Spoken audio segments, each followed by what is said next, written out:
இப்போது கரண்ட்டில் ட்ரெண்ட் ஆகிட்டு இருக்க no oil no boil carrot laddu தான் எப்படி செய்கிறதுன்னு இந்த வீடியோவில் நம்ம பார்க்க போகிறோம்.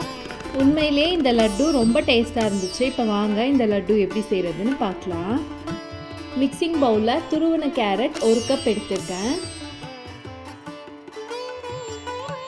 1 கப் துருவின கேரட்டுக்கு 3/4 1 கப் வரைக்கும் துருவின தேங்காய் எடுத்துக்கலாம். இந்த லட்டு வெளியில் வச்சு யூஸ் பண்ணோம்னா செஞ்ச அன்றைக்கே சாப்பிட்றணும். ஃப்ரிட்ஜில் வைக்கிற மாதிரினா ஒரு 2 to 3 days நல்லாயிருக்கும். 1/4 கப் கற்கண்டை மிக்ஸி ஜாரில் சேர்த்துக்கலாம் இனிப்புக்காக. இது கூடவே 4 முந்திரி 2 ஏலக்காய் சேர்த்து நல்லா நைஸான பவுடரை அரைச்சிட்டு வந்துடுறேன். நீங்கள் வெள்ளை சர்க்கரை சேர்க்குறதா இருந்தாலும் அரைச்சிட்டு இந்த மாதிரி சேர்த்துக்கோங்க. பொடி பண்ண கற்கண்டை மிக்சிங் பவுலில் சேர்த்துக்கலாம். இன்ஸ்டண்ட்டாக ஏதாவது ஸ்வீட் சாப்பிட்ணுன்னு நினைக்கிறப்பெல்லாம் இந்த மாதிரி செஞ்சு சாப்பிடுங்க, கண்டிப்பாக பிடிக்கும் உங்களுக்கு. 10 உலர்ந்த திராட்சை சேர்த்துக்கிறேன்.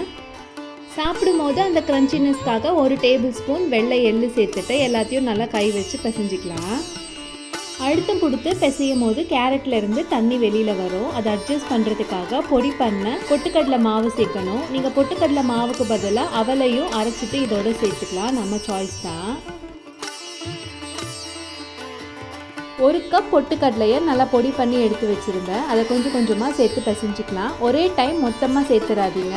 ஒரு டைம் பிசைஞ்சிட்டு தேவைப்பட்டால் இன்னும் கொஞ்சம் சேர்த்து பிசைஞ்சிக்கோங்க. கையில் ஒட்டாமல் லேசாக அந்த சப்பாத்தி மாவு பதம் வர வரைக்கும் நல்லா பிசைஞ்சு எடுத்துட்டு நம்ம லட்டு பிடிக்க ஆரம்பிச்சிடலாம். வீட்டில் இருக்க குழந்தைங்கள்லேருந்து பெரியவங்க வரைக்கும் எல்லாருக்குமே இந்த லட்டு கண்டிப்பாக பிடிக்கும். ஸோ மறக்காமல் ட்ரை பண்ணிவிட்டு உங்களோட கமெண்ட்ஸை என்னோட ஷேர் பண்ணிக்கோங்க. அழகுக்காக மேலே கருப்பு திராட்சை வச்சுக்கிறேன். இந்த வீடியோ பிடிச்சிருந்துச்சுன்னா மறக்காமல் லைக் பண்ணிக்கோங்க. தேங்க்யூ.